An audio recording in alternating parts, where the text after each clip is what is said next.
Hai semuanya, jumpa kembali bersama saya Robin di topik analisis algoritma kom, apa namanya kompleksitas algoritma ya, kompleksitas algoritma dengan hitungan manual dan dengan notasi yang lebih mudah yaitu Big O notation. Jadi saya langsung saja. Oke, mudah-mudahan layar saya sudah kelihatan. Oke, jadi saya sudah mempersiapkan sebuah skeleton untuk mencoba sorting ya, di mana di dalamnya sudah ada data acak yang diprogram dan sudah saya buat juga data setelah diurutkan. Oke, nah jadi saya mulai dari metode pengurutan yang pertama yaitu yang kita gunakan yaitu eh, bubble sort.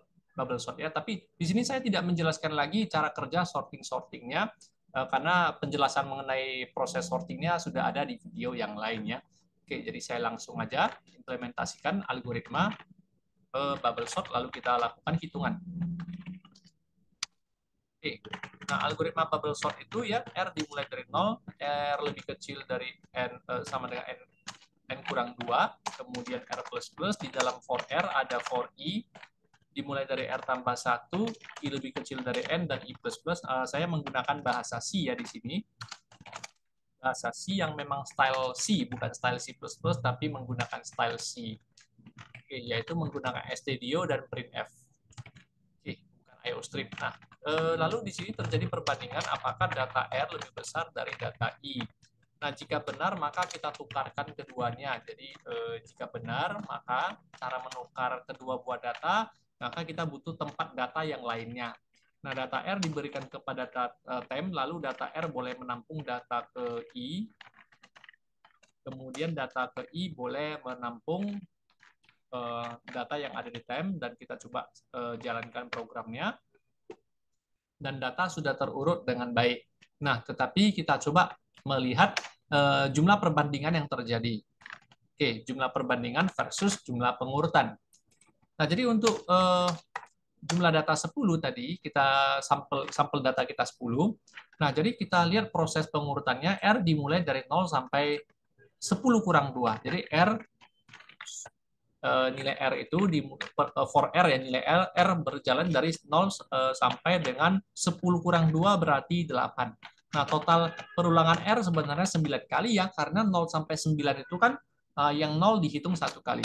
Nah, berarti ada hitungan panjangnya di mana R ketika R bernilai 0 sampai ketika R bernilai dari R bernilai 0 sampai dengan R bernilai 8. Di dalamnya ada kondisi, ada perulangan for I. Di dalam for R adalah for I. Jadi di dalam setiap R ada I. Nah, ketika R bernilai 0, maka I akan bergerak dari 1 sampai 9. Karena 0, R bernilai 0 berarti 0 tambah 1 adalah 1 ya. Jadi I selalu dimulai dari R tambah 1. Sehingga ketika R bernilai 0, maka I bernilai 1. Dimulai dari 1 ya. Oke. Nah, kemudian saya siapkan hitungannya. Nah, ketika R bernilai 1, maka I dimulai dari 2. Ketika R bernilai 2, maka I dimulai dari 3, karena rumusnya atau algoritmanya adalah R tambah 1 ya. Nah, ketika R bernilai 8, maka I dimulai dari 9. Nah, kemudian nilai I tetap konsisten, nilai akhir I konsisten sampai di N kurang 1. Lebih kecil dari N artinya N-nya nggak ikut, 10-nya nggak ikut. Berarti 1 sampai 9. Oke, kemudian kita buat catatannya. Jadi perulangan I selalu dimulai dari R tambah 1 sampai dengan 9 atau N kurang 1. Nah, dari sini kita sudah kelihatan, sudah lihat bahwa di dalam for I ada if ya. Nah, jadi otomatis if ini akan diulang berapa kali? Nah, kita lihat. Nah, for I mengulang if di sini ketika R adalah 0, maka I diulang 9 kali kan? Jadi dari 1 sampai 9 berarti 9 kali. Oke. Nah, I dimulai dari 1 sampai 9 mengerjakan if, berarti if akan dikerjakan sebanyak 8 kali. Oke. Nah, kemudian ketika I bergerak dari 3 sampai 9 mengerjakan if, berarti ada sebanyak 7 kali perulangannya. 4 sampai 9, I dari 4 sampai 9 berarti 6 kali. Saya teruskan. 5 sampai 9 berarti 5 kali. Ini 4 kali, ini 3 kali, ini 2 kali, dan 9 sampai 9 berarti 1 kali. Itulah jumlah perulangan untuk memeriksa ya, jumlah perbandingan dalam hal ini ya. Nah, jadi saya totalkan 1 tambah 2 tambah 3 tambah 4. Oh, sepertinya agak sulit ya dihitungnya. Nah, jadi tidak perlu khawatir, kita hitung dengan cara cepat ya. 9 tambah 1 adalah 10, 2 tambah 8 adalah 10, 7 tambah 3 adalah 10, 6 tambah 5, 4 adalah 10. Jadi sudah ada 4 kali 10 ditambah dengan 5, jadi total perbandingannya terjadi sebanyak 45 kali. Nah, best case untuk bubble sort adalah ketika data sudah terurut semua. Jadi jumlah perbandingan terjadi 45 kali, tetapi tidak ada yang ditukar. Maka best case-nya di sini adalah 0 pertukaran. Nah, tetapi worst case-nya gimana? Ketika datanya terurut terbalik, maka 45 kali perbandingan itu 45 kali tukar ya. Nah, jadi sehingga worst case-nya adalah 45. Nah, saya pikir ini hasilnya tidak akan jauh berbeda dengan insertion sort barangkali. Nah, kita coba dengan algoritma insertion sort juga. Insertion sort ya. Nah, seperti biasa saya tidak menjelaskan lagi cara kerja algoritmanya karena kita hanya akan menganalisis saja.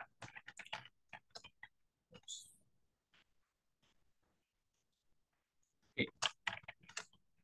Nah, dalam insertion sort itu ada for R dimulai dari N kurang 2, selama R lebih besar sama dengan 0, R plus plus. Di dalam for R ada for I dimulai dari 0, selama I lebih kecil dari R, sama dengan R, lalu ada I plus plus. Ini R berkurang ya.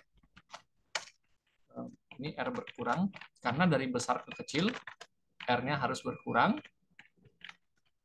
Oke. Nah, saya lanjutkan. Oke, jadi dalam setiap for R itu ada for I lagi ya. Jadi kita catat R dimulai dari 10 kurang 2 sampai 0. Jadi ada 9 kali. Saya catat ya, saya catat R dimulai dari 10 kurang 2 yaitu 8 sampai dengan 0. Di sini kan jelas 9 kali. Jadi 0 itu dihitung 1 kali perulangan. Nah, kemudian kita catat pada saat R sama dengan, kita catat ya, ada riwayat nilai R-nya. Jadi ketika R bernilai 8, nanti R bernilai 8, bernilai 7, 6, 4, 5, 4, 3, 2, 1, 0. Nah, pada saat R bernilai 8, ya, I bergerak dari berapa sampai berapa? I bergerak dari 0 sampai dengan berapa ya, begitu ya. Coba kita perhatikan. Oke, jadi ketika R bernilai 8, ternyata I bergerak dari 0 sampai R, berarti 0 sampai 8 ya. Saya catat 8. Ketika R bernilai 7, maka jika I bergerak dari 0 sampai R, berarti I bergerak dari 0 sampai 7. Ketika R bernilai 6, maka I bergerak dari 0 sampai 6. Ketika R bernilai 5, sesuai algoritma, maka I bergerak dari 0 sampai 5, dan seterusnya. 3, 4, 3, 2, 1, 0.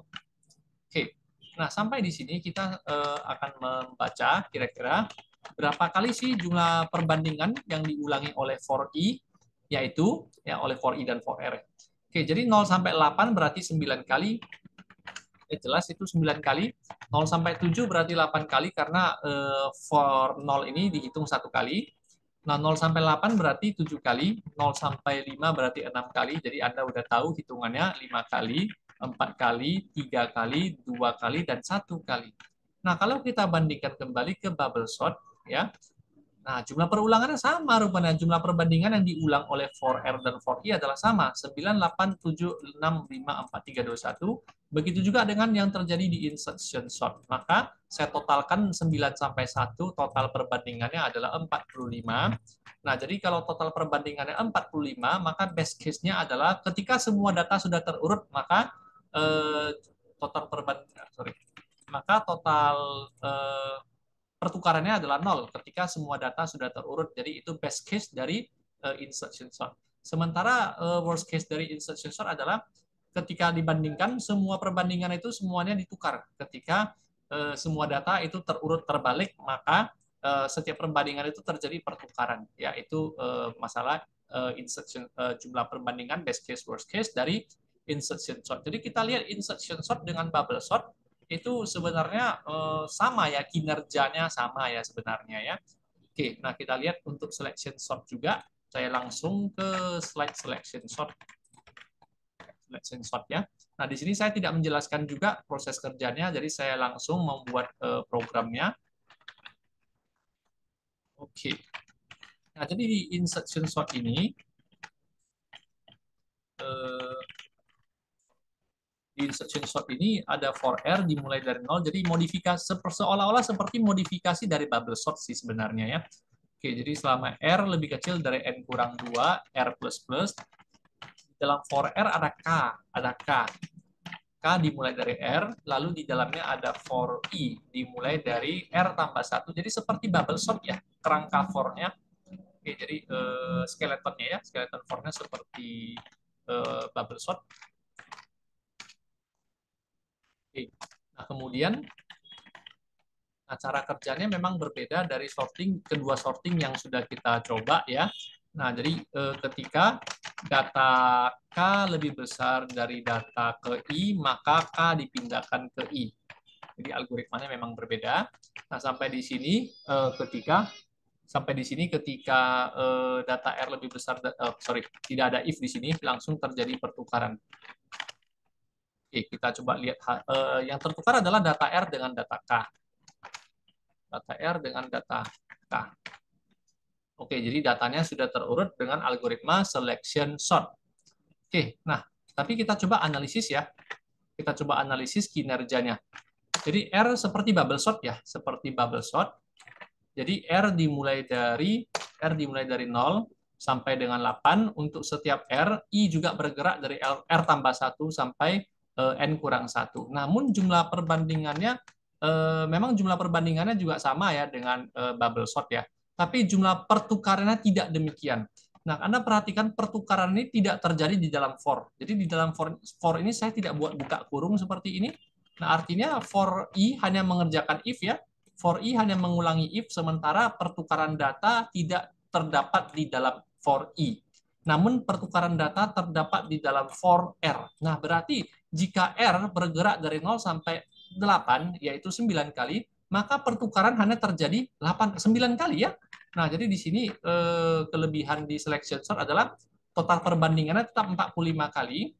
Best case-nya yaitu tidak terjadi pertukaran sama sekali. Nah, worst case-nya hanya 9 kali tukar. Kenapa? Karena hanya 9 kali looping dan hanya 9 kali tukar saja. Ya, jadi seperti itu ya. Oke, nah namun kalau kita pikir-pikir seperti yang di sini. Nah, ada kemungkinan di mana pada saat ditukar nilai R dengan nilai K itu, eh, sama. Ketika nilai R dan nilai K itu sama, maka data di posisi yang sama ditukar dengan dirinya sendiri. Jadi sehingga di sini tentunya salah bahwa best case-nya 0 kali. Ya, di sini tentunya best case-nya 9 kali, worst case-nya juga 9 kali. Kenapa? Karena data terurut ataupun tidak terurut itu pertukaran tetap terjadi di selection sort. Nah, inilah yang memang bisa dibilang kekurangan selection sort ya. Di satu sisi kelebihan selection sort adalah cari dulu yang terkecil baru tukar. Jadi jangan sembarangan tukar. Beda dengan dua metode sebelumnya. Dua metode sebelumnya memang asal ketemu tukar. Nah, kalau di selection sort malah berbeda. Kalau ketemu diam dulu, catat dulu. Kalau ketemu dicatat dulu. Nah, nanti baru sekalian ditukar ya. Jadi itulah karakteristik daripada selection sort, di mana kalau jumlah perbandingannya 45 kali, maka best case-nya cuma 9 kali, dan worst case-nya cuma tetap 9 kali juga ya. Nah, kali ini kita akan mencoba dengan cell sort. Oke, nah di cell sort ini algoritmanya juga agak berbeda.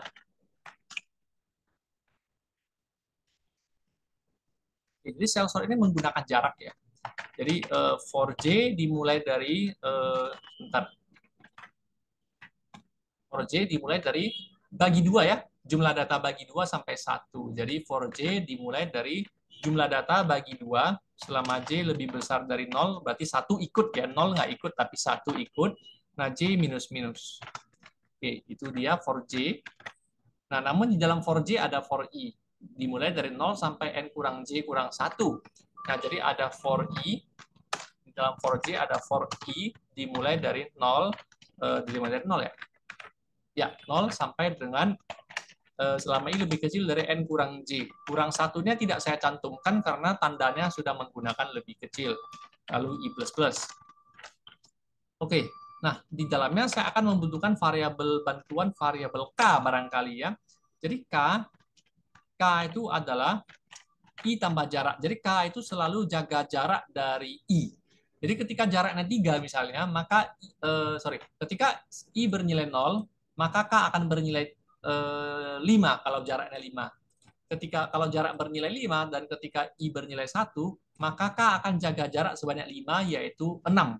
Jadi ketika I di 1, K di 6. Ketika I di 2, K di 7 dan seterusnya ketika jaraknya 5. Nanti ketika jaraknya 4, ketika I-nya bernilai 0, maka K akan bernilai 5. Ketika I bernilai 1, maka K akan bernilai 6 dan seterusnya. Jadi K selalu jaga jarak dari I. Nah, perbandingannya selalu terjadi antara data K dengan data I.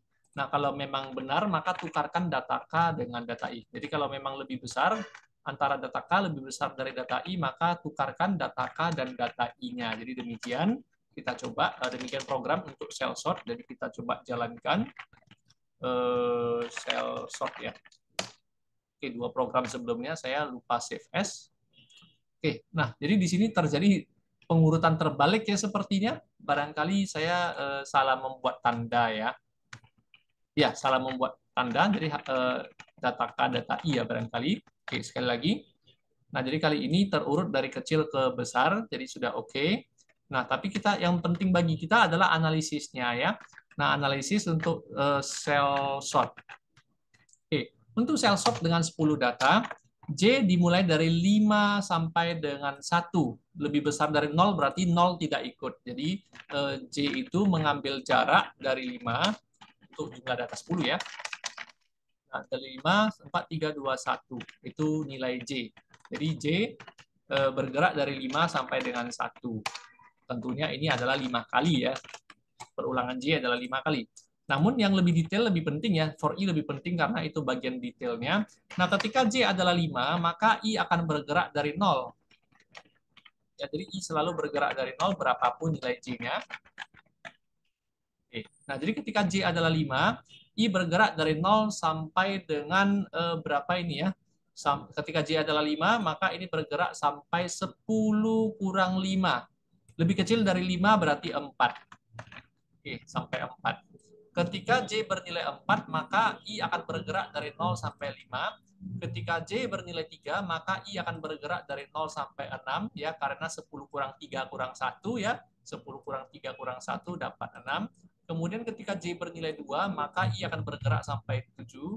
Ketika J bernilai 1, I akan bergerak sampai 8. Lalu kita periksa berapa jumlah perbandingan yang terjadi. Nah, jumlah perbandingan yang terjadi 0 sampai 4 berarti 5 kali. Oke, kita catat. 0 sampai 5 berarti 6 kali, 0 sampai 6 berarti 7 kali, 0 sampai 7 perulangannya berarti 8 kali, 0 sampai 8 berarti 9 kali ya. Lalu kita totalkan. Oke, 5, 6, 7, 8 kita totalkannya. 14 tambah 14, 28, 28 tambah 7, 35. Jadi sehingga total perbandingannya berkurang, yaitu 35 kali berkurang ya. Jadi kinerjanya berarti bisa lebih cepat. Nah, best case-nya adalah ketika semua data sudah terurut, maka best case-nya adalah 0 kali pertukaran. Worst case-nya adalah 35 kali pertukaran ya. Jadi kalau kita compare dengan dua metode pertama, worst case-nya selalu 45 untuk 10 data. Sementara di cell sort worst case-nya 35 kali ya. Oke, jadi demikian kira-kira analisis kinerja daripada keempat metode sorting tersebut ya. Oke, namun ada catatan khusus memang ya. Nah, jadi untuk menganalisis algoritma yang seperti ini ya kita harus punya sampel data tentunya, baru bisa kita lakukan percobaan, hitungan, dan analisis dan penjabaran seperti ini. Nah, namun karena teknik analisis seperti ini dianggap mungkin agak rumit atau terlalu panjang atau butuh waktu yang lebih lama, maka ada metode lain untuk menganalisis yaitu dengan satuan Big O. BO ini bukan satu-satunya satuan yang digunakan untuk menganalisis ya, karena masih ada yang namanya di sini saya tidak membacakannya lagi. Nah, ada yang big omega, ada yang big theta ya, tetapi di sini kita tidak membahas keduanya. Kita akan membahas big O saja. Nah, jadi big O itu ya, big O itu mana ya? ada beberapa jenis big O notation, mungkin saya bisa browsing sebentar. Oke ya. Big O notation. Ya, ada beberapa kategori sih. Ada beberapa kategori di mana ketika sebuah algoritma itu hanya mengandung satu perulangan, itu dianggap ON. Dianggap ON.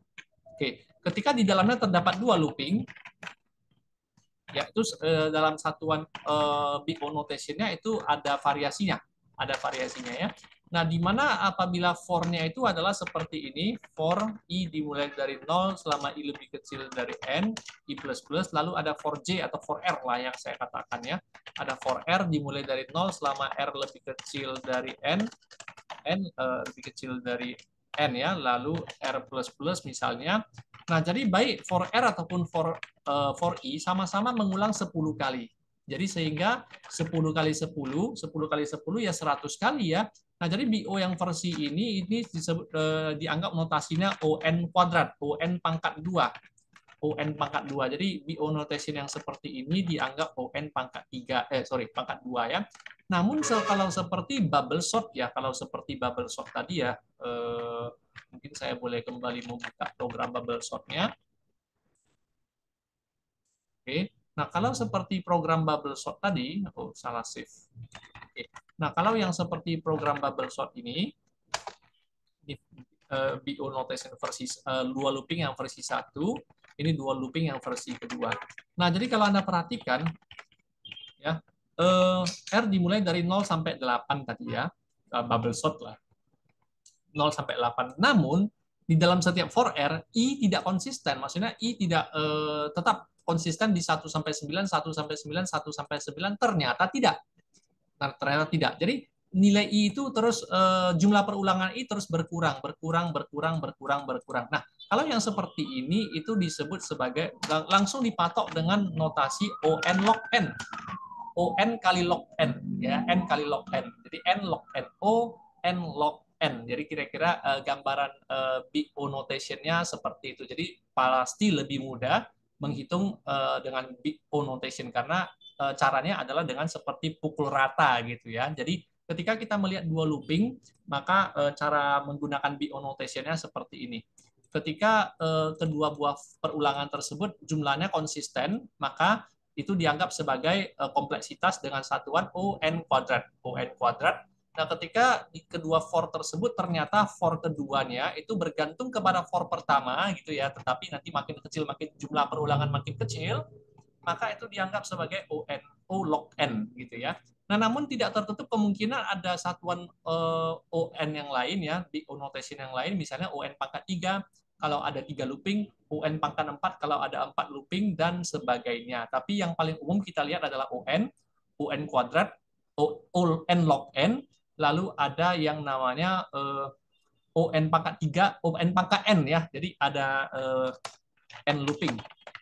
Ini akan dianggap sebagai satuan ON pangkat N. ON pangkat M ya barangkali ya. ON pangkat M lah ya.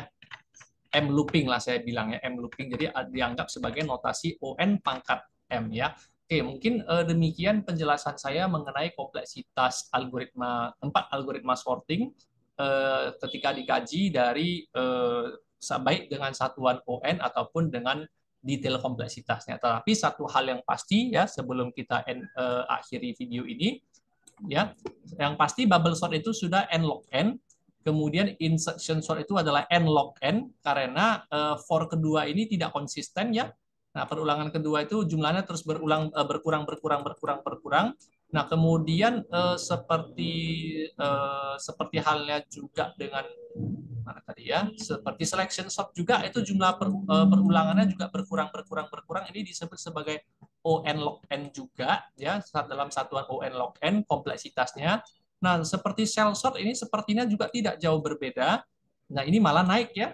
Nah, malah naik jumlah perulangannya malah naik ya. Jadi tidak konsisten jumlah perulangannya, maka bisa dikategorikan juga dengan satuan ON log n ya. Jadi demikian video hari ini. Terima kasih sudah menonton. Sampai jumpa lagi di video yang selanjutnya. Terima kasih.